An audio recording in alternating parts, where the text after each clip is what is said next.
ating ituturo po ngayon is, why should we love the Word of God? Sabi mo nga sa katabi mo, why should we love the Word of God? Kalabitin mo yung may conviction. Why should we love the Word of God? Bakit mo kailangang mahalin ang salita ng Diyos at hindi ang boyfriend mo? Amen? At hindi ang girlfriend mo. Amen po ba? Salita ng Diyos, Word of God. Amen? In other words, why should I delight in God's Word? And this is very important topic for us because not every one of us is in love with the Word. Tingnan mo yung katabi mo. Mukha bang in love sa Word yan o sa world? Sa Word ba o sa world? Tama? Saan ba in love yan? Amen? Mukha bang in love sa Word o sa world? Kasi kung in love yan, dala niyo yung Bible niya today. Tama? Kung in love yan, may dalang Bible yan. Kaya alam na this kapag walang dala. Hindi na kailangan tanungin. Tama? Alam na natin yan pag walang dalang Biblia. Amen? So, ang nagmamahal lang talaga yung may dala. Tama ba ako roon na nagkakamali ako? Alam niyo po, for the information of everyone, ang Psalms chapter 119 is merong 176 verses. For you to know. Ito po share ko sa inyo is part ng aking devotion. No po? Ang chapter po ng Psalms 119 has 176 verses in that chapter alone. At kung titingnan nyo po, chapter 119 ng Psalms, ang pinaka-longest chapter sa Bible. Alam nyo ba yan? Trivia. Yan po yung pinakamahabang chapter sa Bible. Opo? Hindi sinabi ng Bible kung sino nagsulat ng specific na chapter na ito. Kasi po, si King David, meron po siyang mga isinulat sa Psalms, pero po hindi lahat. For your info, hindi po lahat. Ito pong chapter 119, hindi po natin alam, wala po sinabi, pero po mga author po ng Psalms is nandoon po si David, si Asaph, the sons of Korah, si Solomon, si Heman, si Ethan, and some of them are Moses. So marami po sila isinulat doon, sama-sama sila hanggang nabuo yung Book of Psalms. So we believe right now, as what the theologian says, baka po si King David nga yung sumulat na to, and we believe this. Ito pong 119 na chapter ng Psalms. No po? Now, the writer never tell us who exactly who wrote it. But according to some theologians, as I said, baka nga po si David. Yun po yung titingnan natin. We are not totally sure of it, but we suspect it's David. Hindi lamang yon. Naniniwala din tayo na hindi niya lang isinulat yung 176 verses sa isang upuan. Instead, kasi nga sobrang mahaba yung chapter na to, we believe it's written in segments. Pag sinabi segments, parte-parte, bago natapos yung buong chapter. And those segments were written over the course of his lifetime. Hindi po isang upuan lang na pag-upo ko, yung 176 sinulat ko na agad. Okay? Nasusundan niyo po ba ako? So, sinulat niya to while he was reflecting over his journey with God. Ulitin ko ulit. Sinulat niya po yung Psalms 119 over his journey, reflecting his journey with God. So, he wrote one section over one point of his life, and he wrote another section over another point of his life. So, he goes to another section and writes again another section of his life. Are you with me? So, hindi basta-basta, kundi dahan-dahan according to the journey meron siya para kay Lord. Kaya po, napakaganda pong basahin itong Psalms 119. Why? Because ito pong chapter na to, nakatutok lang talaga sa Word of God. Ang daming verses, pero doon lang nakatutok. Kaya very profound po sa akin to nung nabasa ko. Because sa 176 verses, 166, Spanish yun. Alam niyo ba yan? Spanish yun ha. Marunong kaya ako ng Spanish. 1, 2, 3, 4. Di ba? Alam niyo ba Spanish yun? Amen. O, sige. So may isang verse lang doon akong nakita, 3 verse na pupukusan natin tonight. Amen? To define what I'm trying to say. Why should we love the Word of God?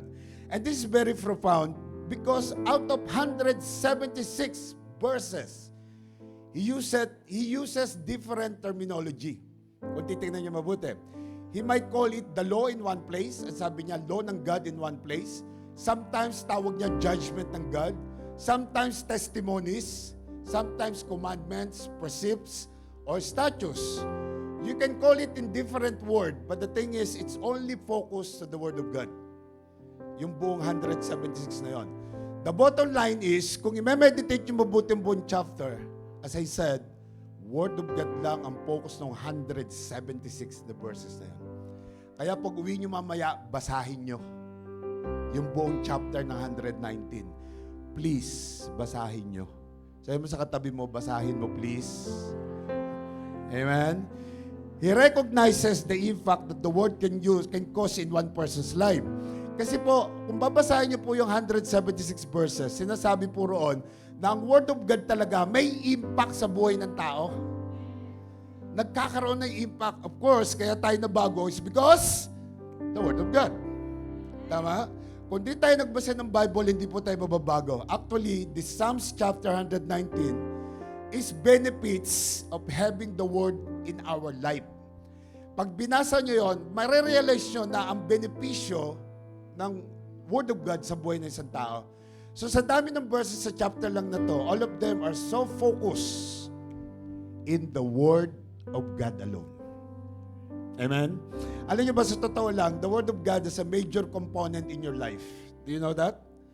Meron pong major component ang Word of God sa buhay natin lahat. So it's very important and significant na mabasa natin talaga ang Word of God. So kung hindi ka nagbabasa ng Bible, malaki problema mo. At hindi lahat ng tao sa room na to nagbabasa. Sino hindi nagbabasa? Taas ang kamay. Liars go to church. Lahat talaga kayo nagbabasa? Lahat talaga? O, tatanungin ko ulit kayo ha. Liars go to church talaga. Sino yung hindi nagbabasa regularly? Taas ang kamay. Ayan! Kung di pa kayo tinanong ulit, hindi kaya aamin. Di ba? So wala pong masamang umamin. Buhay ka pa, hindi ka pa patay, humabol ka. Tama? Magbasa po tayo. Sa katunayan po, if you will just study it, ano po, kung pag-aaralan natin, the author of this psalm has faced persecution.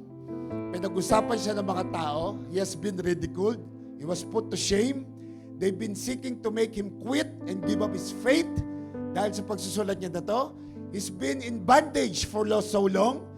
And lahat po ng mga hari, mga prince nung araw na yon is talking about him. Nang sinulat niya po yan, kung titingnan niyo po yung history po niyan, mga kalaban niya has been trying to stop him from writing this.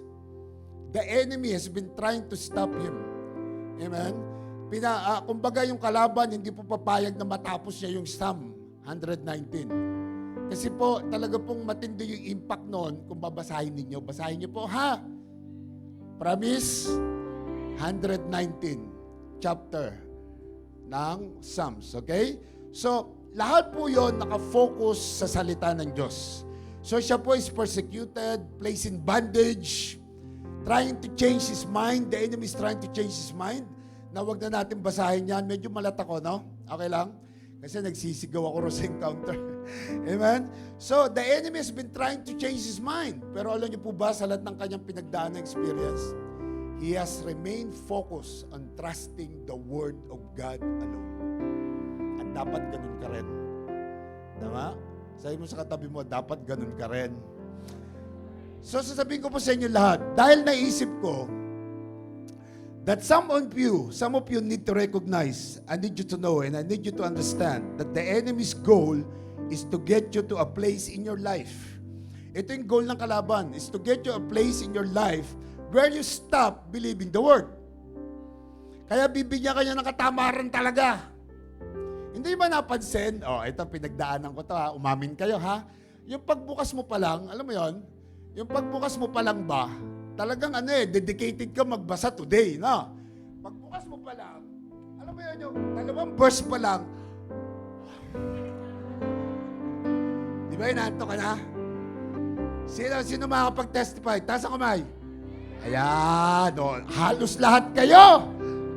Alam niyo kung bakit? Sabihin sa akin, bakit? Nagtanong na naman kayo, buti na lang. Alam niyo kung bakit? Kasi ang kalaban, ayaw niyang matutunan mo ang Word of God. Kaya before you pray, before you read, you should pray. You should ask the Holy Spirit to keep you awake. Tama? Sabi niyo isang kapatiran, Pastor, alam niyo po ba, pag ako inaantok, nagbabasa lang ako ng Word of God eh. Sandali lang po, 3 verse lang, tulog na ako eh. Gusto ko talagang batukan eh. Ginagawang pampaantok yung... Sabi mo sa katabi mo, para ikaw ang topic ni Pastor ha. Sabi mo. Tama? Alam mo yan, yung ginagawang pampaantok ang Biblia, hindi po pampaantok ang Bible. Na, 3 verse pa lang talaga, Pastor, tulog na ako. Grabe. Tama? Kasi po, ang plano ng kalaban is for you to stop believing. Tama? Na magkaroon ka ng doubt sa Word of God. Now, questionin mo yung Word of God. To get critical for the Word of God. Yun ang gusto niya. Yun lang ang gusto niya. At ano pa isang gusto niya? Na patulugin ka sa Word of God. Na hindi ka matuloy. Alam niyo plano ng kalaban? His plan is to kill, to steal, and to destroy. To kill your belief, to steal yung knowledge, to destroy you. Para hindi mo malaman yung katotohanan. Amen? Yun lang po yung gusto niya. But tonight as your pastor, I'm trying to drill it in your mind na ang Word of God, importante po. Tama? Dapat po ang Word of God, tinatanim natin sa puso natin. That whatever you go through, anumang difficulties ang daan mo sa buhay, meron kang sandigan, ang Word of God. Are you listening to me? Now, kahit na pag-usapan ka pa ng mga tao dahil sa paniniwala mo, no matter how bad they talk about you, remember this, no matter what they say about you, no matter what suggestions they make to you, no matter what you're going through, as your pastor, my hope is that your confidence, ulitin ko ulit, your confidence that you walk in the Word, that you believe in the Word, and your willingness to obey the Word must happen after tonight. Amen? Kailangan po yan. Amen ba? Kasi po so profound that nothing make you doubt it. Dapat wala. Dapat pag nagbasa ka ng Biblia, walang duda. Tama? Diyan nga tayo na bago eh. Kasi po I want you to realize na ang mga, lalo na mga first-timers. Taas ang kamay ng first-timers please. I want to see your hand. Ayan, ang mga first-timer. Tama? Mga first-timer po natin, alam niyo po ba, dito ang pinag-usapan namin Word of God lang. Salita ng Diyos na kailangan natin. I don't know what you believe, but you cannot make me doubt the Word of God. Hindi ako magdududa sa salita ng Diyos. Tama? Hindi ko alam kung ipininiwalaan nyo because I've seen many miracles happen in my life because of the Word of God. Magmula nung nagbasa ako ng salita ng Diyos, yung perspective ko lumawak. Yung mga bagay na maliliit, no? Yung dati kasi ang perspective mo, nung wala ka pa Word of God, microscopic. Pag sinabing microscopic, yung maliliit na bagay, pinalalaki mo. Na-delay lang ang sweldo mo ng 1 oras, hindi ka na makatulog. Pinalalaki mo ng todo-todo. Now, nung nagbasa ako ng Biblia po, naging telescopic ako. Pag sinabing telescopic, malayo pa lang kita ko na parating na yan. Why? Because of the Word of God. And I'm telling you the truth. Hindi po lokohan yon. Lumawak yung perspective mo at nakita mo na yung mga problema hindi dapat pinalalaki sa buhay yan. Kasi ang Diyos may promises sa Word of God. Tama? Kaya kung hindi ka nagbabasa, talaga po yung maliliit, palalakihin mo. Tama? Nawalan ka ng problema, parang gusto mo, nawalan ka ng trabaho, parang gusto mo na magpakamatay. Eh, sabi ni Lord, bibigyan ka ng magandang trabaho kasi. Gusto ka nang tanggalin doon sa trabahong yon, kaya ka tinanggal. Amen. Iniwanan ka ng boyfriend mo, Diyos ko po. Hindi kayo talaga para sa isa't isa. Kalimutan mo na siya. Amen. So, alam niyo po, hindi mo dapat pinagdududahan ang salita ng Diyos. This is my goal to you tonight. Hindi dapat. Because me, myself, I have too many victories when I read the Bible. I experience many promises of God when I read the Bible. There's nothing that can come in my life to question the Word of God. Hindi ko tatanungin ang salita ng Diyos, mga anak. Hindi ko tatanungin. And Him being the Christ of my life, the Son of God, and Him dying at the cross for my sin, that He was buried and rose again, I cannot question that. Paano ko questionin yung isang Diyos na namatay sa cross? Ibinaon sa lupa, sa ilalim, nandun siya sa ilalim, nabuhay muli, tinalo ang kamatayan para sa akin. Paano ko questionin yung salita ng Diyos? Sabi mo sa katabi mo, you can't me doubt Him.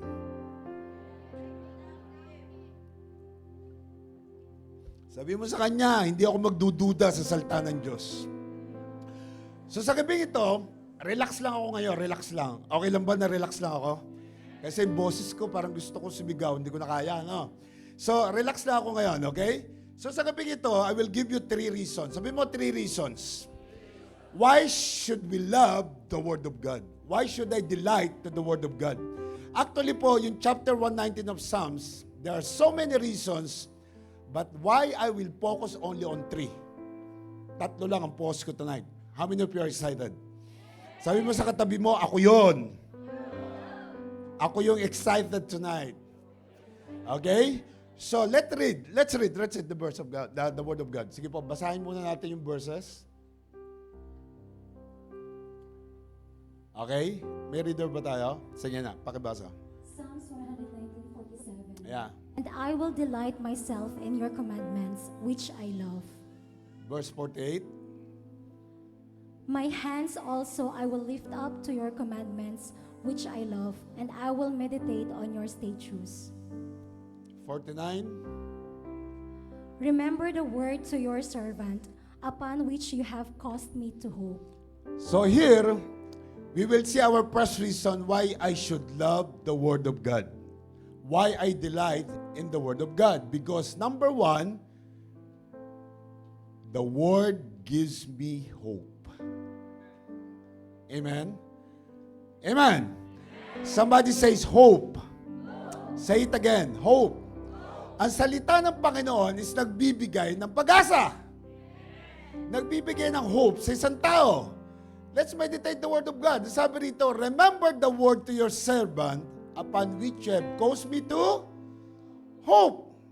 And this is very important word because hope means to be able and have the capacity to wait on God. Kasi po sometimes, ang mga tao po, meron silang pag-asa pero hindi sila makapaghintay.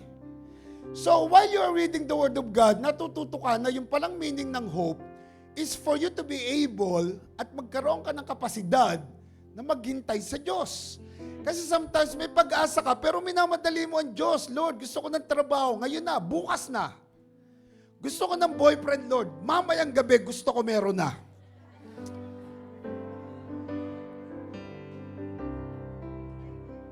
Amen?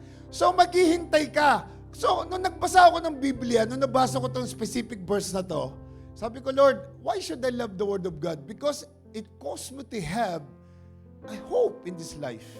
Sino sa inyo yung may pag-asa sa buhay? Taas ang kamay. Alam niyo po ba na ang salita ng Diyos, talaga pong lalagyan ka sa puso mo ng hope, ng pag-asa. Nung tayo hindi pa nagbabasa ng Bible, sabi natin ganito, habang may buhay, may pag-asa.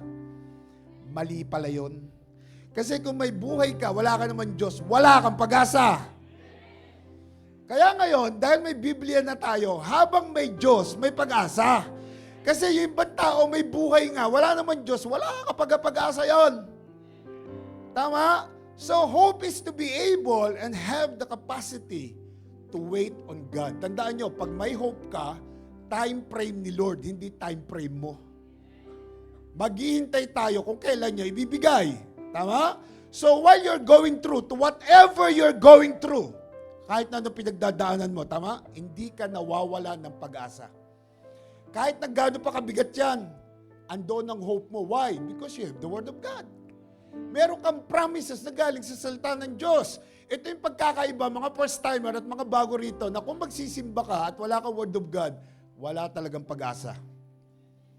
Kaya dapat po, kapag nagsisimba tayo, meron talagang kasamang Word of God.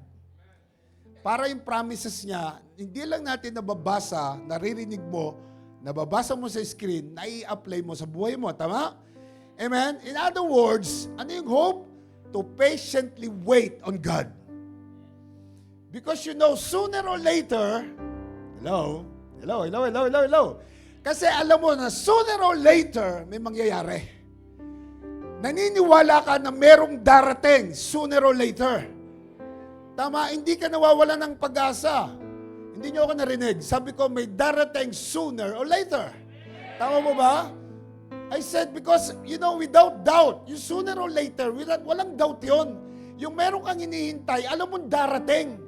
Ngayon na, o sa isang araw, sa isang linggo, darating. And that's the power of hope. Tama? Eventually, it's sometimes breakthrough will come through. Alam niyo yung breakthrough? It will come through, something is gonna come out from heaven kasi meron kang hope. Patiently waiting ka sa God. Hindi mo pwedeng madaliin ng Diyos. So habang naghihintay ka sa Kanya, you have the capacity to wait. Hindi mo mamadaliin ng Diyos. Come on. Alam ng Diyos ang pangailangan mo. Ang sayo lang maghintay. At alam nyo ba yung paghihintay, sometimes nakakarindihan. Lalo na kung hindi mo alam ang salita ng Diyos. Tama? Nakakarindi ang paghihintay. Kaya kung ikaw, meron kang hinihintay, chill ka lang. Sabi mo sa katabi mo, chill ka lang. Tanongin mo siya, ano ba hinihintay niyan? Tanongin mo, ano hinihintay?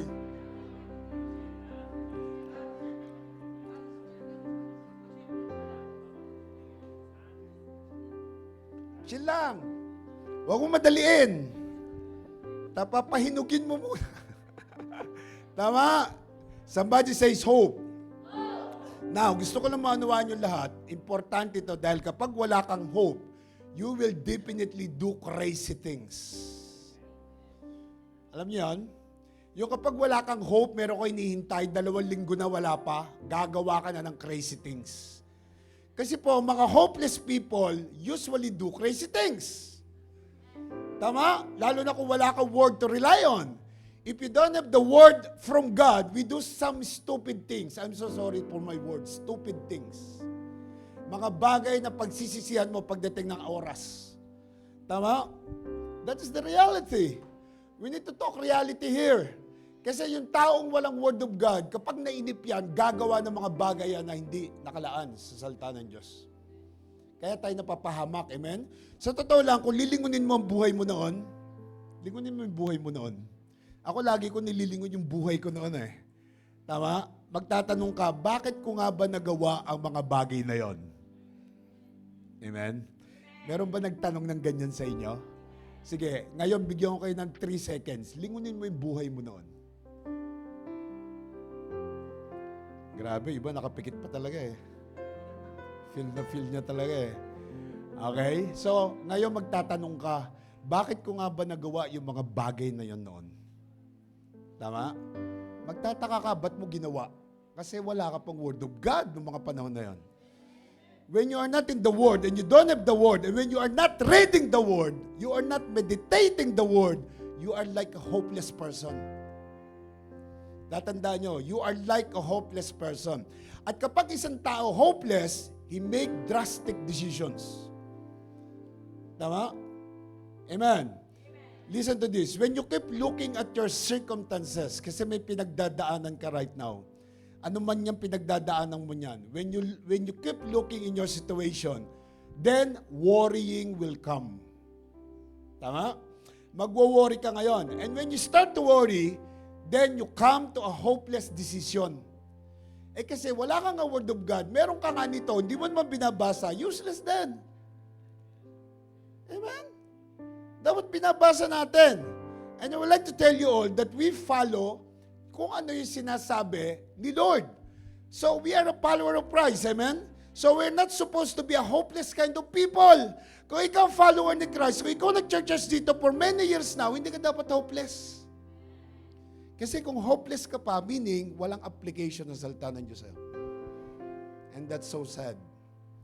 Tama? Because, again, we don't do drastic decisions. Because meron tayo word of God. All of our decision making must be according to the Word of God. Hindi tayo babanat na walang advice galing kay Lord. Tama? Tell yourself, I'm not a hopeless person. Come on. Laksan mo, tibigin mo yung dibdib mo. I'm not a hopeless person. O, sabihin mo naman sa katabi mo, yung proudly, yung may proud, no?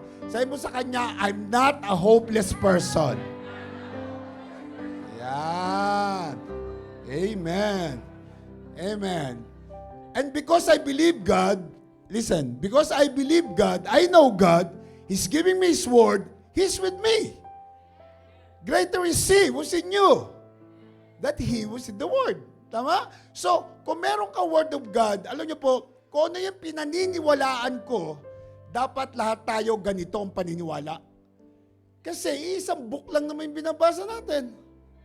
Iba-iba po yung book na binabasa natin. Tama ba? So, it did not bring me this far. Listen.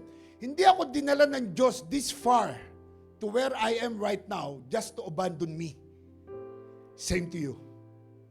Hindi ka dinala ng Panginoon sa pananampalataya niya na dati na andon, ngayon na andon na, and then i-abandon ka lang niya one day. Hindi mangyayari yun. But because you don't apply the Word of God in your life, yun ang feeling mo. Tama? Paano ako aabanduhin ng Diyos? Dinala niya na ako rito, iiwan niya lang ako later on? Hindi po mangyayari yon. But because you trust the Word of God, hindi mo isipin yon. Hindi ka iwanan ng Diyos. Nakarating ka na dyan so far sa pananampalataya niya. Tama? He didn't deliver me from all my situation just to bring me to this point, then abandon me and leave me. That will not happen. Because I have faith and I have hope in Him. He didn't bring me this far just to leave me. Dapat ganun po thinking natin. That's my belief. That's my faith. Amen? Do we have the same belief? Do we have the same faith? In Jesus' name. Amen? Come on.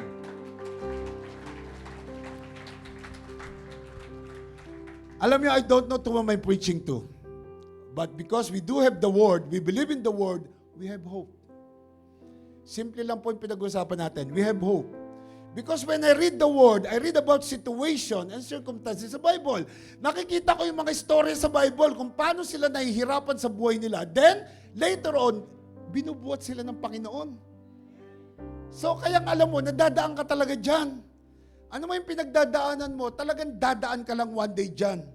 Kaya nga, pag may problema ka, daanan mo lang, huwag mong tambayan. Tama, iba naman kasi sa atin, may Word of God na. 2 taon ng depressed, huwag mo naman tagalan.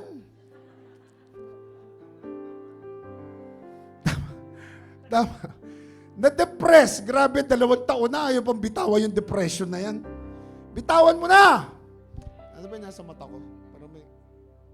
Tama? So, tingnan nyo, for example, I read the Word. Listen. Ito yung mga istorya nakita ko. For example, I read the Word. Di ba? Si Shadrach, si Meshach, at si Abednego. Nakita nyo ba yung story niyan? Nabasa nyo yan? That they are stuck in the fiery furnace. Tama? But somehow, Jesus was with them and took them out and take them out from the fiery furnace. Dahil hindi sila yumuko. Kaya Nebuchadnezzar, sabi ni Nebuchadnezzar, meron akong ginawang estatwa, kailangan kayo yumuko lahat sa estatwa. Pag hindi kayo yumuko, ihahagis ko kayo sa ihawan ng pandesal. Tama? So, hinagis sila roon. Tingnan nyo, napakadaling lumuhod. Luluhod ka lang. Bakit mo kailangan ihagis doon sa apoy? Tama? So, luluhod na lang ako kaysa ihagis na ako doon. Pero tingnan nyo yung tatlong yan, hindi natinag. Ang sabi niya, hindi ako luluhod dyan sa Diyos mong yan. Ano man ang mangyari, samahan man kami ni Jesus o hindi, daan dyan kami, hindi kami matitinag ng pananampalataya natin. That's hope. So kung mababasa mo sa Bible yan, bakit na-delay lang yung sweldo mo ng 2 araw? Parang gusto mo na magpakamatay. Tama mo ba? That's give me hope. When I read this, it will give me hope for sure. Tama? That when I'm in that situation, ako mismo, nandiyan sa situation na yan, the fire will not burn me. Tama? It will not suffocate me. It will not harm me because the Lord of all lords, the God of all God, Jesus Christ is with me. Dapat ganun ang thinking. Amen? Kaya nga sabi ni Lord, your faith will make you well. Kung kulang ka sa faith, hindi ka magiging well. Tama? Amen? Ito pa isa. When I read this story in the Bible, yan. Daniel was being cast in the lion den. But God shut out the mouth of the lion. Hinagi siya doon sa lion's den, pero yung mga lion, hindi siya kinagat, hindi siya kinain. That kept Daniel alive. Tama? So I can have hope when I put in that situation. Ano yung hirap na pinagdadaanan mo sa buhay mo? Mas mahirap pa ba dyan? Nahinagis ka sa kulungan ng mga leon?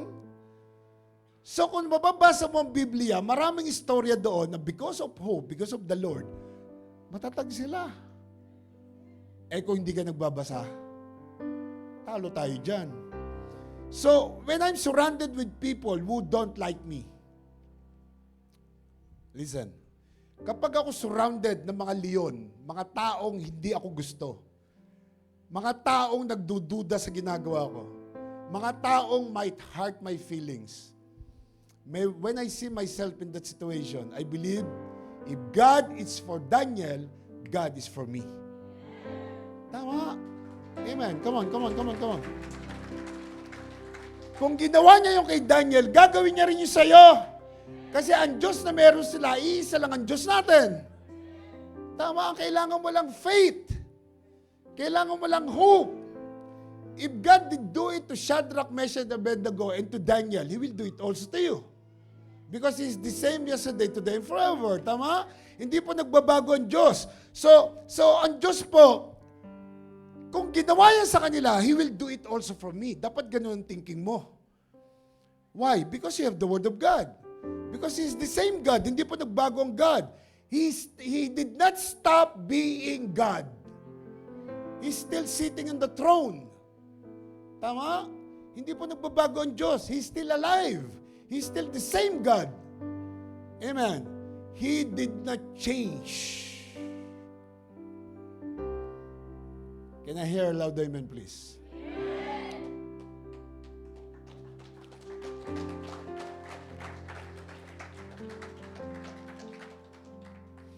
The Word gives me hope. I don't know to you, but the Word gives me hope. Kasi kung wala ka Word of God, laglag ka sa mga ganung sitwasyon.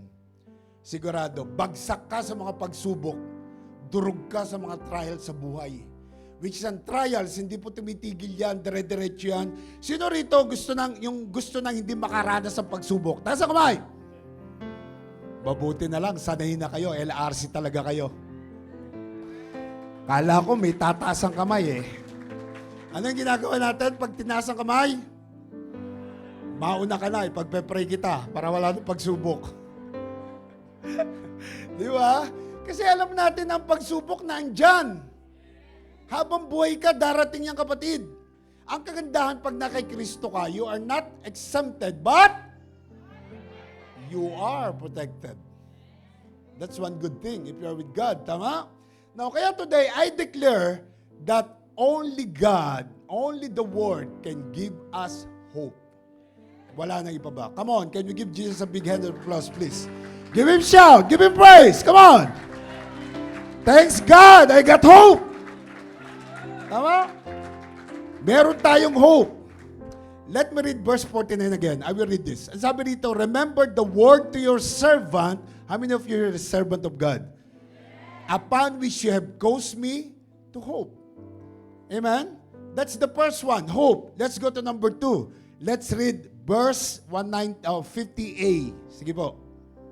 This is my comfort in my affliction. Pag sinabing 11950a, yung first statement sa verse. So, ito po yung number 2. So, this is the second reason why I should love the Word. The Word gives me comfort in affliction. Amen?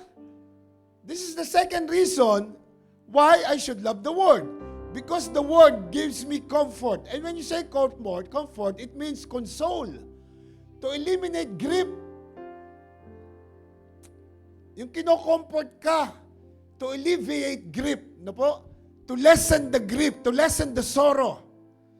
Tama? Kung ano mang gano'n mang kabigat yung pinagdadaanan mo. And affliction means trouble, misery, depression. You're sad, you're crying, you're in trials, you're in difficulties. Tama? Kinokonsole ka, kinocomfort ka. Amen? Or you will be. So, you are in painful and disappointing situation ng buhay mo. But God says, listen to this, when you are in the Word, when you have the Word, even though you are in the middle of affliction, God will give you comfort. Amen. Napakasarap po magbasa ng Bible pagkatapos ginunguya mo talaga. Yung mine-meditate mo talaga. Kita mo, the Word gives me comfort in affliction. Wow, thank you, Lord. Na kinokonsole mo ko, Lord. Minsan may nagtanong sa akin, Pastor, bakit po napansin ko yung mga tiga-church, yung mga tiga-RRC, parang walang problema? Tingin mo lang yun. Lahat yan puno ng problema yan. Hindi lang halata kasi alam nila ang salita ng Diyos. Amen? Yes! Tama? Kasi most of the time, tayo pa nga yung maraming problema eh. Pero hindi halata. Tingnan mo yung katabi mo. Halata ba? Halata ba sa kanya na may problema? Tama? Di ba hindi halata? Tambak ng problema yan, pero tingnan mo, hindi halata. Walang pera yan, tingnan mo, hindi halata. Amen? Marunong magdala, amen? Hindi, maraming pera yan, kunyari lang yan, wala ka dyan. Tama? Maraming pera yan for sure. Now, can I talk about this a little bit? Okay lang sa inyo? Pwede ko bang pag-usapan natin itong salitang comfort? Kasi po maraming tao, they look for comfort in the wrong place. Tama? Maraming tao, kapag dumadaan sa difficulties, they look at in comfort in the wrong place. In the wrong person. In the wrong things. Kasi ang daming pinagdadaanan, hindi na makaya, kailangan ko ma-comfort, pupunta ako sa tropa kasi mayroong binibilot na drugs doon. Pupunta ako sa tropa kasi mayroong pinalamig na alcohol doon. Bibili ako ng Yossi kasi ito magko-comfort sa akin. Salamat sa Diyos kasi tinanggal na tayo dyan. Tama? Sometimes, sige po, palakpakan niyo si Lord hanggang gusto niyo. Sometimes, sa mga tao, pag may problema, pumupunta sa different places. Sa halip na sa church, ando sa cheers. Ano pa ibang lugar? Kasi hindi ko alam dito, sa Dubai ako eh. Ano pa ibang lugar, Brother Randy? Oh, may legends pa. Kami sa Dubai, President Hotel. Wow, alam niyo President Hotel? Matindi roon, sa Dubai. Buti na lang, nakaahon na tayo dyan sa mga ganyan, tama? Alam mo yun, pag mabigat ang problema mo, tatawagan mo yung tropa, Brad, punta tayo sa President Hotel. Punta tayo sa Cheers Hotel. Sabi mo kay Lord, mabuti na lang, Lord. Hinatak mo na kami dyan, tama? Kasi usually ganyan tayo, di ba? Pag wala kang Word of God, ang hinahanap mong comfort, yung mga bagay na yon. Pag may problema ka, tatawagan mo lang ang tropa, grabe, abutin kayo na 11 o'clock ng gabi sa flat, inuman na, babanlaw pa yan. Tara, labas tayo, tig-50 dirhams lang, banlaw tayo doon sa labas. Siya nakaka-relate, taas ang kamay. Mga sinungaling, magtaas kayo ng kamay. Ibig sabihin, ako lang. Salamat, Brother Hans, at very honest ka, Brother Randy. Yung iba, bahala kayo sa buhay nyo. Pagtakpan nyo yung mga kasalanan nyo yan. Tama? Amen. Kasi yung drugs, yung alcohol, yung cigarette, yung barkada, going to different places, yan yung nakapagpatanggal ng problema natin. Diyan tayo nakakita ng comfort. Amen? But look at me, everybody. Tingnan nyo po ako. Most especially our new attendees this time. Yung mga first-timers. You will never find comfort in those things. Hindi po. Kahit na mag-inom ka hanggang umaga, manigarilyo ka, magdroga ka, pumunta ka roon, yung may banda pa tumutugtog, hindi ka maka-comfort dyan. Kapag nahulasan ka, lalo lumala ang problema mo. Akala mo lang yon na comfort ka. Hindi lang nahulasan, pati bulsa mo nahulasan din. Tama? Yan po yung katotohanan. Sometimes people are going to have sex with somebody. Bila sila na nahimik. Amen. Amen? You won't get comfort in pornography. You won't get comfort sa mga barkadang yan. You won't get the comfort and consolation you need kung sa kanila ka pupunta. In any of those things, because the only thing that will definitely comfort you is the Word of God alone. Kapag may problema, buksan ang Biblia. Dahil ang kausap mo ang Diyos kapag binuksan mo to. Believe me, I tried it many times. Tama? Look at your neighbor and say, the only thing that will comfort you is the Word of God. Tapos tapikin mo sa balikat. Sige, tapikin mo. Sabihin mo, iwan mo na ang pag-inom. Iwan mo na yung paninigarilyo. Iwan mo na yung droga. Mako-comfort ka lang dyan kapag patay ka na.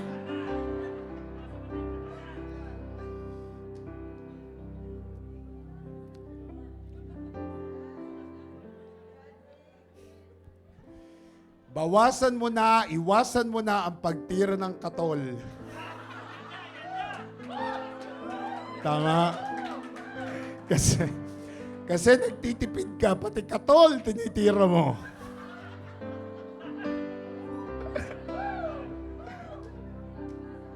Mga anak, relax lang tayo ngayon. Amen? Amen? Kasi lalamunan ko masakit na. Hindi ako makasigaw. Amen? Alam nyo, meron pang encounter mamaya sa kabukas. Amen? So, tingnan nyo mabuti ito. You cannot find your comfort there in those things. Iwasan mo na yon. So, as your pastor, leave the drugs alone. Leave the cigarette alone. Leave the alcohol alone. Tama? Leave pornography alone. Yung katabi mo, namumutla na. Parang hindi na makahinga. Tama? Mga anak, listen. Leave whatever it is that you are consoling yourself with. Kung hindi lang salita ng Diyos, iwanan mo yan.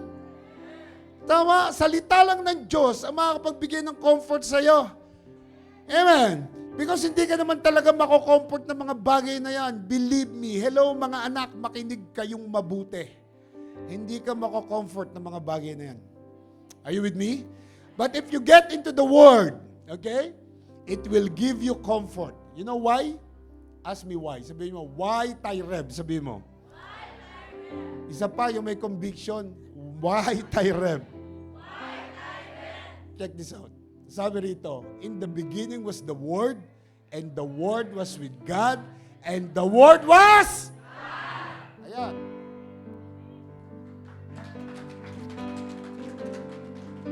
Tama! Kung nagbabasa ka ng salita ng Diyos, ang Diyos kasi, habang binabasa mo yung Word of God, ang Diyos pumapasok sa buhay mo. Marami sa atin, luhod ng luhod sa Diyos, pray ng pray sa Diyos, hindi mo naman kilala yung Diyos na nilingon mo. Andito ang Diyos. Tama? Kaya nga nung nalaman natin yung Word of God at nakita natin yan, grabe, no? The more na binabasa mo pala yung Word, the more na ang Diyos pumapasok sa buhay mo. Tama? At tingnan nyo, pagpupuntahan natin yung verse 14 ahead, tingnan mo sabi dyan, and the Word became flesh and dwelt among us. So, sino yung Word na naging flesh at nagdwell among us? Jesucristo, ang Panginoong Jesus, the King of all kings, the Lord of all lords, the God of all gods. Our God and our Savior. Tama? So, the more na binabasa mo to, si Jesus, the more na pumapasok sa human being mo, sa pagkatao mo, sa utak mo, sa puso mo, sa buhay mo. Eh kung hindi mo binabasa, Useless. The secret is application. Lahat ng binabasa mo, apply. Sabi sa akin, Pastor, yung bang Bible, totoo yan? Oo naman. Paano niyo po nasabi? Kung i-apply mo. Kasi kahit po basahin nyo ng basahin to mga anak, basahin nyo ng basahin araw-araw, kung ginawa mo lang parang newspaper to, wala pong pagbabagong mangyayari. Lahat ng nababasa mo, apply. Application is the key. Tama? Apply mo sa buhay mo. Sayang yung pagbabasa mo kung wala application. Amen? So kaya pala nagkakaroon ka ng comfort, ng hope and comfort. Kasi ang Word of God is si Jesus mismo. Can I hear an amen, please? Listen to me, everyone. Sabi dito, the Word become flesh means becoming human. And when we accept the Lord Jesus Christ, Christ become our perfect teacher. Tama? Kasi po in Jesus' life, we see how God live. So yung buhay natin, dapat ganun din. Amen. And therefore, we should have the same mindset. Amen? Sabi ng Biblia, we are created according to His image. Hindi po itsura yon. Image mean character, attitude, lahat. Kaya nga we must be born again eh. Kasi makakarating ka sa langit kapag na-born again ka. How many of you wants to go to heaven one day? O, kailangan makapanganak ka muli. Hindi ka makakarating sa langit kung hindi ka mababorn again, anak. Sa mga first-timer, hindi po pangalan ng church ang born again. Ang born again po is the old is gone and the new has come. Hindi yung bulaklak ng dila mo yung pagmumura. Ang tagal mo na sa church, mura ka ng mura. Tama? Mababago ka. Kailangan mabago ka. At yun yung magdadala sa'yo, papunta ng langit, yung pagbabago mo. Dahil sumusunod ka sa Diyos. Tama? At nakakita lang natin yan when we read the Word of God. Tama? So yung correct mindset, hindi ka mawawala ng pag-asa, ng hope in times of difficulty sa buhay. Tama po ba? Jesus is the perfect example. So we follow Him. Because He became flesh. Became human for us. Somebody say, I got hope and comfort. So tonight, ang second thing natin is, the Word can give us comfort. Amen. Simple lang pinag-uusapan natin mga anak. Simple lang. Walang kahirap-hirap. Tama? Then, sabi ko kanina, the Word can give us hope, but this time, the Word can give us comfort. Okay, so, basahin natin yung Psalm 119:50v. Pero basahin mo na lahat. Sige. This is my comfort in my affliction, for your word has given me life. Hallelujah! Andan yung number 3, oh. The Word has given me life. Jesus Christ is the sustainer of life. He gave us life, abundant life. Amen? So yung Word of God, binigyan tayo ng life. Life means to be revived. It means to be renewed. To be rejuvenated. Yan po yung ibig sabihin niyan, pag sinabing life. Amen? I don't know to you mga anak, but God gives me life. Word of God gives me life. Hindi ko alam sa'yo. I don't know to whom I'm preaching to, but the Word of God gives me life. The Word of God gives me the capacity to get up and have life in the morning. Tama? Life that is pleasing, perfect, and good in the eyes of God. Amen? The old is gone. Behold, the new life has begun. Amen? From darkness to light, from wickedness to righteousness, from nothing to something. Patapon na buhay, ngayon may pag-asa ka. Dahil inayos ni Lord ang buhay mo. Amen? What I'm trying to tell you, ito yung gusto ko sabihin. Listen to me, I don't want you to miss this. When you are in the Word and walking with God, He gives you the reason to get up in the morning. Alam mo yun, yung salip na maghihiga ka maghapon dahil walang kabuhay-buhay ang buhay mo, babangon ka ng excited sa umaga. Every morning is very exciting to you. Hindi ka tatamad-tamad sa buhay mo. Before you step down in the bed, nakausap mo na si Lord. Amen. Narinig niyo ako? Kasi when you are in the Word and walking with God, tandaan nyo, He will give you the reason to get up in the morning. Amen. Nasusundan niyo ako? Hindi kayong klase ng tao na walang kapag-asa kaya bumangon. Hindi ka makapagsipilyo. pwe. Tama. Kasi ganyan po ibig ko sabihin. Makinig kayo. Yung paggising mo pala sa umaga, listen, bago mo i-step down yung paa mo sa baba ng kama, bago ka bumaba, bago mo ibaba yung paa mo sa kama mo, nakausap mo na si Lord, nag-usap na kayong dalawa.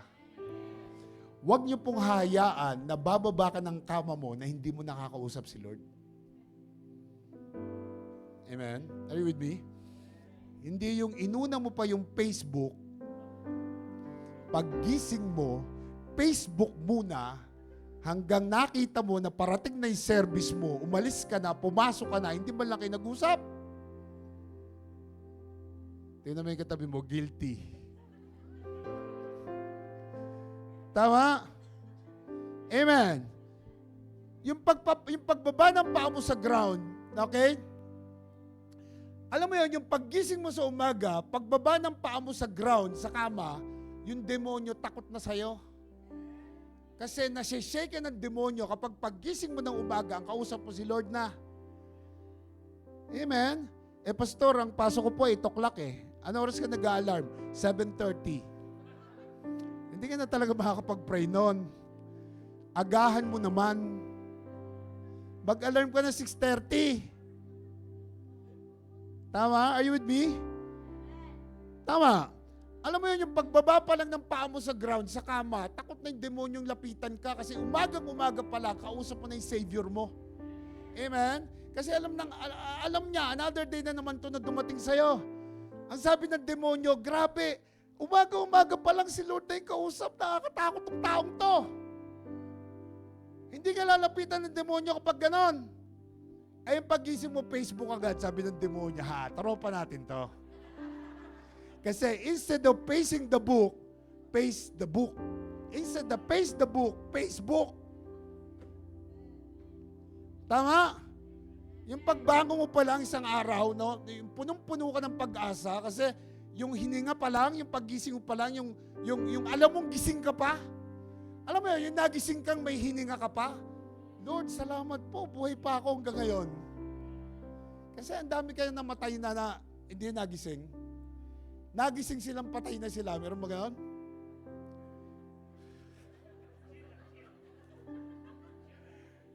Amen? Yung isang araw, sabi ng demonyo, grabe, nagising na naman siya. Isang araw na naman siyang gagalaw para sa God's glory. Isang araw na naman siya mag-share ng gospel. Isang araw na naman siyang gagawa at mag-serve sa King of Kings. Kasi umagang-umaga pa lang nakita ka na ng demonyo. Nakausap mo na yung King of Kings sa buhay mo. Tama? Kaya ang demonyo, iiwan ka. Kasi kita niya na paggising mo pa lang, gino-glorify mo ng pangalan ng Diyos sa buhay mo. Minamagnify mo ng Panginoon. Nililip up mo na siya. Amen? Amen. In other words, listen to me. When I wake up in the morning, I could not wait till my feet hit the ground. You know why? Because I know that if my feet hit the ground, the devil said, "Oh no!" The devil said, "Oh no!" He get up again. He will share the gospel again. He will magnify the name of the Lord again. He will lift up the name of the Lord again. He get up again with full of excitement. Sabi ng demonyo, I wish he could just stay in bed the whole day. I wish you could have died on that bed the whole day. Yun ang gusto ng Diyos. Kasi, gusto ng demonyo. Kasi kung nakakita ng demonyo na wala kang ginagawa to glorify Him, naku, tuwan-tuwa yun for sure. Maniwala kayo sa akin. Kaya nga, kailangan mo ng life na galing kay Lord. Bagong buhay. Yung na-revive, yung na-renewed ang buhay mo. Kung dati paggising mo, kahit magsipilyo nakakalimutan mo, ngayon hindi na. Amen? Dahil, I don't know to you. I don't know to whom I'm preaching to. Pero paggising ko ng umaga, I know, ima-magnify ko na naman ang pangalan ng Jesus sa buong buhay ko. Tama? The moment that my feet hit the ground, I gonna win souls for the Lord of Jesus. I gonna save people and turn their life around. impossible. Tama? Amen. I could not wait to see what God can do in my life the whole day. Ganon dapat ang thinking mo. Hindi yung paggising mo, iniisip mo agad yung problema mo. Tama? Bakit? Kasi you know somehow and some way is going to make a difference in your life the whole day. Dapat ganun ang pananampalataya mga anak. Hindi ko alam kung sino kausap ko. Tandaan nyo, gusto ng demonyo, huwag ka nang gumising. Ang gusto ng demonyo, humilata ka na lang maghapon sa kama mo. Ang gusto ng demonyo, mag-alas 8 na ng gabi ng Sabado, hindi kasi simba, yun ang gusto niya. Ang gusto niya, yung Bible mo, ilagay sa ulo, nilalagay mo sa ilalim ng ulo mo. Hindi mo binabasa. Sabi ni Pastor, ilagay sa ulo. Isa ulo ang Bible. O, nilagay sa unan. Tama? Amen.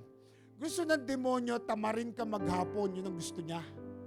But I want you to understand that He saves you because God sees your potential. Nandito ka because you are a world changer. You are a history maker. You are anointed. You are called by God. There is something that you will do for His kingdom's sake. You will make a difference. Parang hindi ka excited Tama? Meron kang gagawin. Tama? Meron tayong gagawin. So kung hindi mo pangahawakan yung buhay na binigay ng Diyos sa'yo, kawawa ka. Kasi sayang ang salita ng Diyos sa buhay mo. Amen? Hey, I got life. I got life. Hindi niyo ako naririnig. Sabi ko, I got a life from God. You must have the same. Tama? Amen? Amen. I'm grateful because I got life. I woke up this morning with life. Tama? At kapag naisip ko kung saan ako dinala ng Diyos, from darkness to light, kagaya ng sabi ko kanina, from wickedness to holiness, from nothing to something, kung babalikan mo yung buhay na yon, grabe. Ang laki na ng pinagbago ng buhay mo ngayon ka pa susuko. Tama? Dahil humaling ka noon sa bisyo nung araw, ngayon na wala na. Iba natatawa, Naguhumaling ka sa bisyo. Alam niyo pa ba't hanggang ngayon buhay ka pa? Sabi mo sa katabi mo, alam ba ba't buhay ka pa? Sabihin mo yung conviction, sabihin mo kasi may purpose ka pa. Sabihin mo kasi may assignment ka pa. Kasi tinawag ka ni Lord. He called you upon your life. He gave you life. He gave you a renewed life. He gave you a revived life. Malaki ang purpose ni Lord sa buhay mo. Kung di ka naniniwala dyan, bahala ka. Di ba, sinasabi ko sa iyo, malaki ang purpose ni Lord sa buhay mo. And sometimes the enemy will try to defeat you. But ayun ba? He will not prosper. The enemy will try to trap you. He will not prosper. The enemy will try to stop you. He will not prosper. Why? Sabihin niyo, why? Because no weapons forms against you shall prosper. Tama? That's my belief. No weapon forms against me shall prosper. Wala pang binuo na weapon na magpa-prosper sa buhay ko. Amen? That's faith. Yun yung comfort na meron ka, yun yung hope. Kasi hallelujah, grabe, glory to God. Hindi ka karapat-dapat, pero binigyan ka ni Lord ng chance. Huwag mo sayangin yan. I don't know to you, but I got life. Tama? I'm excited because I got a purpose. I got a calling. I got an assignment from God. I've got an anointing from God. Dapat ganon ang standing mo. Kasi sa totoo lang, mas makasalanan ako sa inyo lahat. Kung nga ginamit ni Lord, ikaw pa kaya? Amen. Sabi mo sa katabi mo, gagamitin ka ni Lord. Pakatatag ka lang. Tama? And sasabihin ko sa inyo, kung ako ginamit ni Lord, so do you. Ikaw rin. Tandaan nyo, you get a gift, you get a call, you get a destiny. You got an anointing. Alam mo ba yan? Sabi mo sa katabi mo, alam mo ba yan? You got a purpose. God called you. God has raised you up. He brought you up out from market clay. Tama? Hinata ka niya ro sa hell, yung butas na hell. Hinata ka niya. He pulled you out from depression. He pulled you out from frustration. He gave you life. Tama? Sa dami ng pinagdaanan mo, grabe. Ngayon ka pa susuko, ngayon ka pa hindi maniniwala. Are you with me? How many of you believe that? Shout hallelujah. Come on. Tell your neighbor, sabi mo sa kanya, I got life. Sabi mo sa kanya, I'm a living testimony. Oh, kalabitin mo, sabi mo, Beshi, I got life. Amen? Oh, the other side, sabi mo sa kanya, I am a child of God. I am a child of the King. Come on, give Jesus a big hand of applause, please. Hindi ko alam kung sino kausap ko sa inyo, but it's very clear tonight that meron kang hope, meron kang comfort, meron kang life na ibinigay ng Lord sa'yo. Amen? That's the power of the Word of God. Amen? Kaya dapat simula sa gabing ito, huwag ka na magdadadrama sa buhay mo. Stop crying, stop weeping. Stop pulling your head down. Stop getting depressed. Amen? Bakit? Kasi may calling ka, may purpose ka, may assignment ka kay God. Ang laki ng potential mo, kitang-kita ng Diyos. So bakit ka nagdadadrama dyan?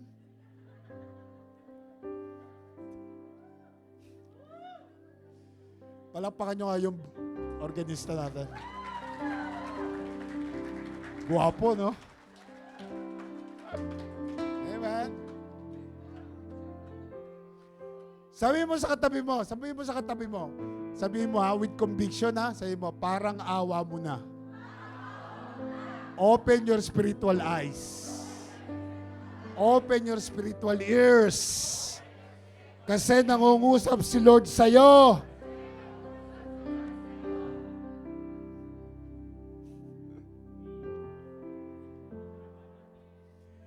Meron ka bang naintindihan?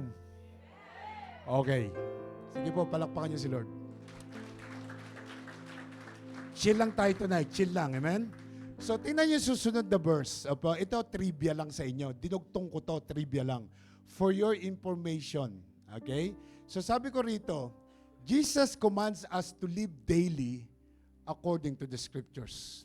Ang sabi ng Panginoon, kailangan mabuhay ka daily in your life according to Scriptures. Sabi po ng Biblia, in Matthew 4:4, man shall not live by bread alone, but by every word that proceeds from the mouth of God.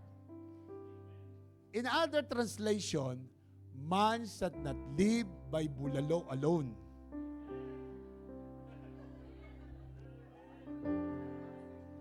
By tinola alone. By adobo alone. But every word that proceeds from the mouth of God. So kung kumakain ka ng pagkain daily, hindi lang yun ang kailangan mo. Kailangan mo na ang salita ng Diyos. Tama? Tama ba? So, kung ikaw isang Kristiyano, sinabi mo Kristyan ka, nabubuhay ka, pero hindi mo nababasa ang word of God, I'm so sorry. I'm so sorry for you. Amen? Isa pa.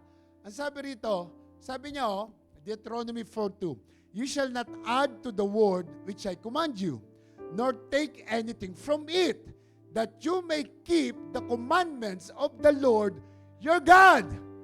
Pakibasa nyo nga sabay-sabay, you shall not add to the word which I command you. 1, 2, 3, go!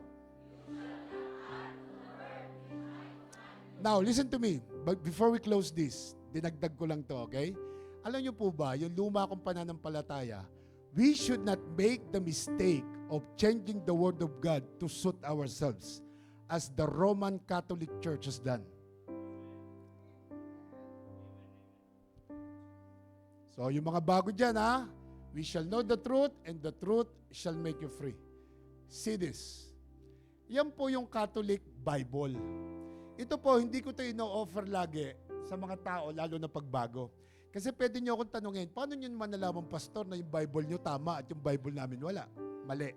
Patutunayan ko sa inyo tonight yan. Sabi po rito, we believe in the 39 books of the Old Testament because the Lord Jesus Christ confirmed the Old Testament.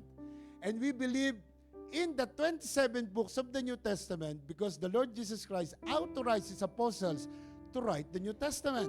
So kung titingnan nyo po, 39 plus 27 is 66 books. That's the original Bible of the Lord. Sila po dinagdagan ng second Esdras, meron pang Tobit, meron pang Judith, yung kulay pula, meron pang Wisdom of Solomon, Ecclesiasticus, meron pang Baruch, meron pang Makabebe, 1 Makabebe. Mga anak, tinan niyo mabuti, hindi lang 66 books yan, dinagdagan nila. Now, I want you to correct your belief right now.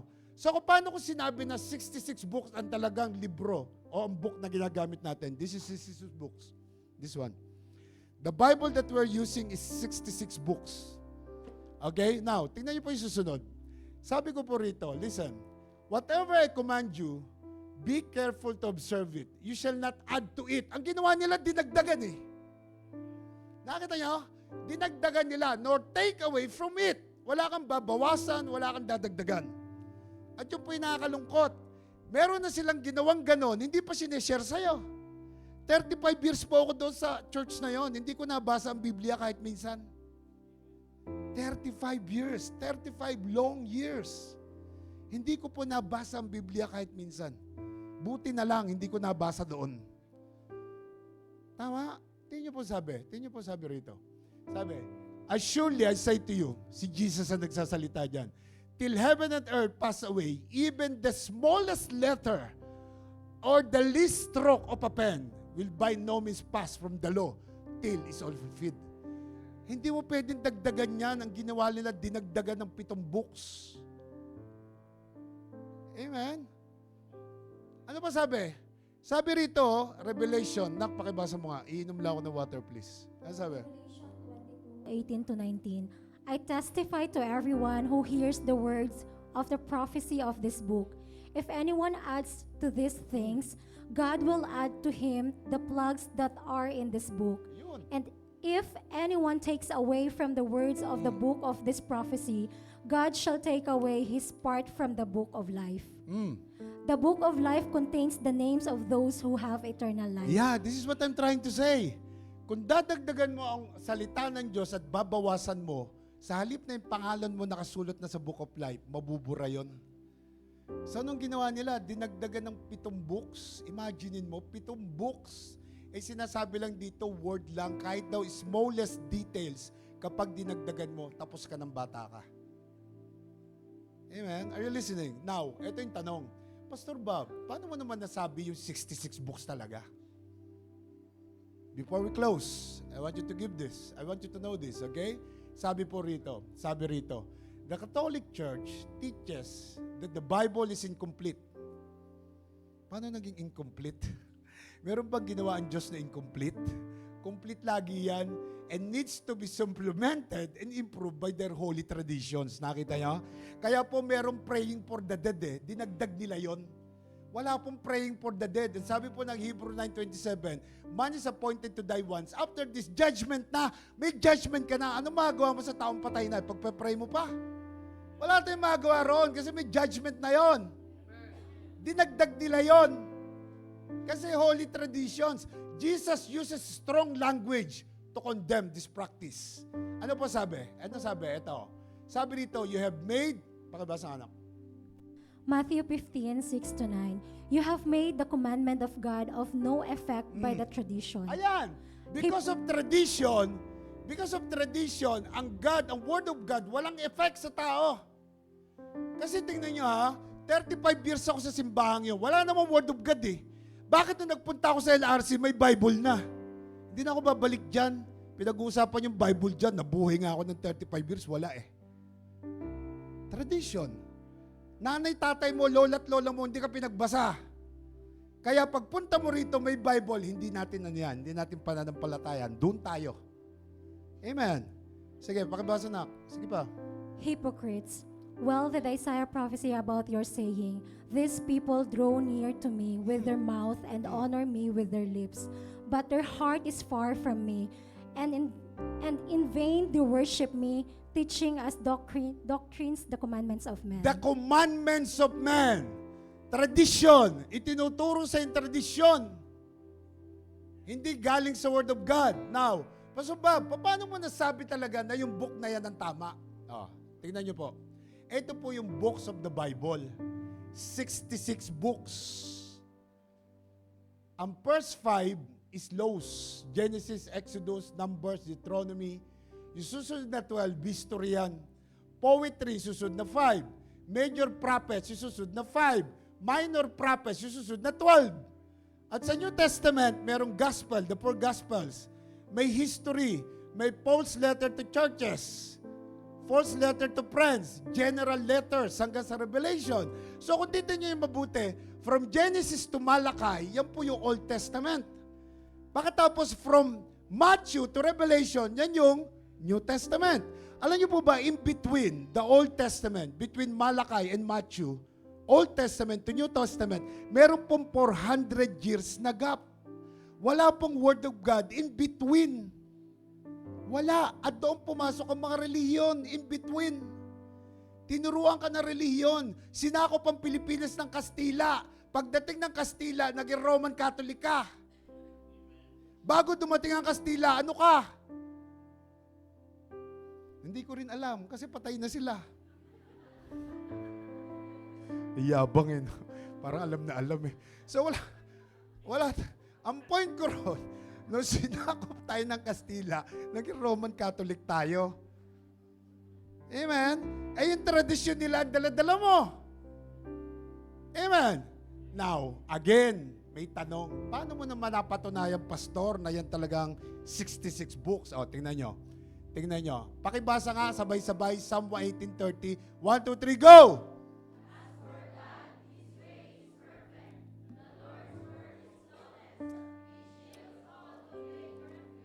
Listen, as for God, His way is, anong sabihin ng perfect?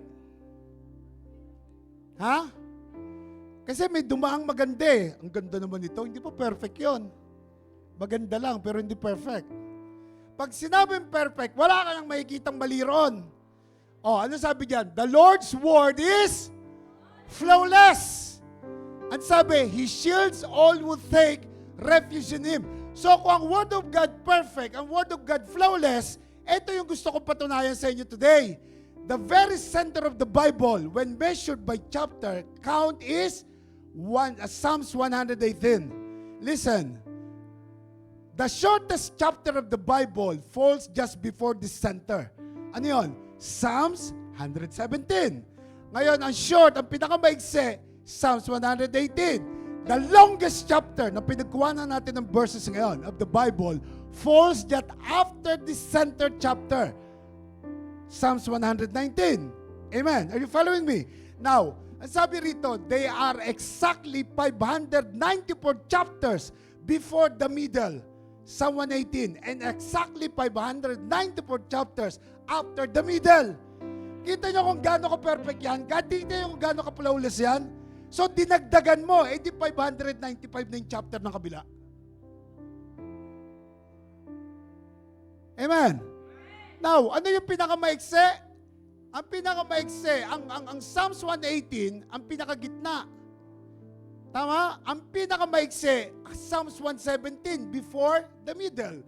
Ang pinakamahabang chapter, yung pinag-usapan natin, 176 verses, Psalms 119. So, gitnang-gitna, tama? Now, pag inad mo yung 594 plus 594, ano lalabas? Ano yung pinakagitna? Ano nga ibig sabihin yan? It is better to trust in the Lord than to put confidence in man. So, ang perfect na book, eto, 66 book. Dahil pag nilagyan mo pa na isang book to, hindi na sentro yon. Perfect, flawless. Tama?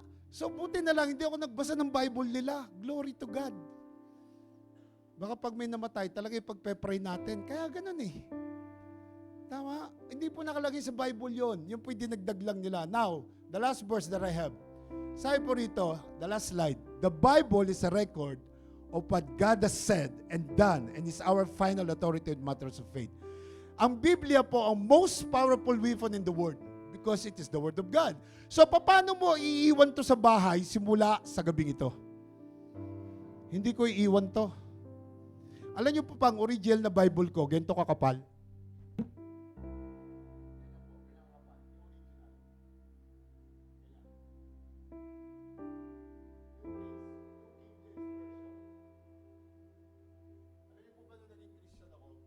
Nagpunta kami doon sa Jebel Ali.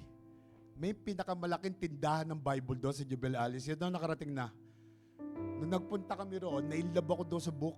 Sabi ko doon sa kasama ko, Brad, pautang nga. 420 dirhams ang bili ko roon. Inutang ko talaga, pero binayaran ko siya. Kasi wala akong dalang pera. Nakakursundahan ko eh. Ang ganda po ng Bible na yon. Bakit? Kasi bawat verses may paliwanag sa baba.